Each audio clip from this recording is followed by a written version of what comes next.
Assalamualaikum warahmatullahi wabarakatuh.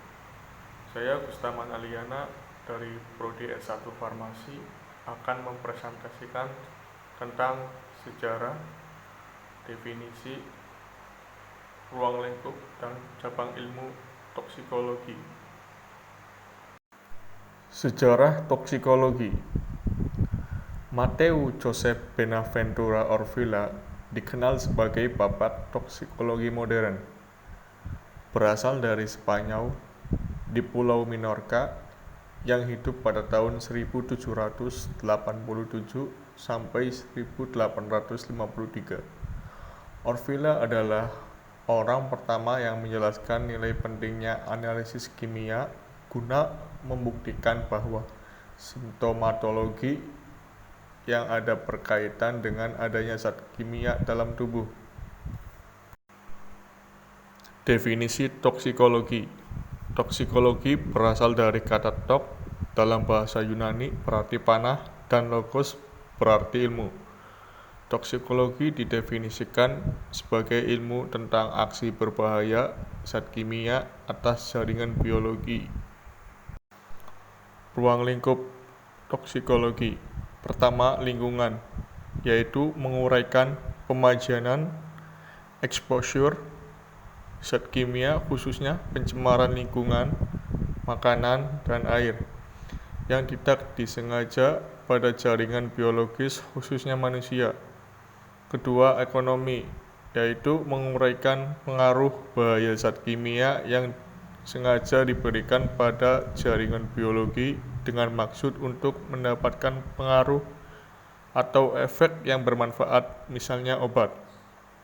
Ketiga, kehakiman, yaitu menangani aspek medis dan aspek hukum atas pengaruh berbahaya zat kimia baik yang dipajankan secara sengaja atau tidak sengaja.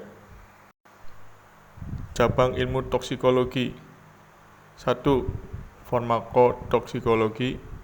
2. Toksikologi makanan dan kosmetik. 3. Toksikologi pestisida. 4. Toksikologi industri. 5. Toksikologi militer. 6. Toksikologi forensik. 7. Toksikologi medis. 8. Toksikologi lingkungan.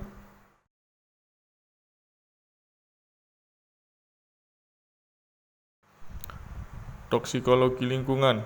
Toksikologi lingkungan adalah suatu studi yang mempelajari efek dari bahan polutan terhadap kehidupan dan pengaruhnya terhadap ekosistem yang digunakan untuk mengevaluasi kaitan antara manusia dengan polutan yang ada di lingkungan. Sumber toksikologi, salah satunya yaitu limbah industri. Berasal dari sisa-sisa produksi industri yang mengandung bahan berbahaya dan beracun yang dapat mencemarkan dan merusak lingkungan hidup sehingga membahayakan kesehatan dan keberlangsungan hidup. Contohnya yaitu logam berat. Logam berat adalah kelompok unsur logam dengan massa jenis lebih besar dari 5 gram atau cm kubik yang pada tingkat tertentu menjadi bahan beracun dan sangat berbahaya bagi makhluk hidup. Logam berat menjadi berbahaya disebabkan proses bioakumulasi. Bioakumulasi. Bioakumulasi berarti peningkatan konsentrasi unsur kimia tersebut dalam tubuh makhluk hidup sesuai piramida makanan. Logam berat dapat terakumulasi melalui rantai makanan. Semakin tinggi tingkat rantai makanan yang ditempati oleh suatu organisme, akumulasi logam berat di dalam tubuhnya juga semakin bertambah. Aspek hukum berupa tindakan administratif. 1. Peringatan secara tertulis. 2. Larangan mengedarkan untuk sementara waktu dan atau perintah menarik produk pangan dari peredaran. 3. Pemusnahan pangan jika terbukti membahayakan kesehatan dan jiwa manusia. 4. Penghentian produksi untuk sementara waktu. 5. Pengenaan denda paling tinggi sebesar 50 juta rupiah dan/atau pencabutan izin produksi, izin usaha, persetujuan pendaftaran atau sertifikat produksi pangan industri rumah tangga. Cukup sekian presentasi dari saya.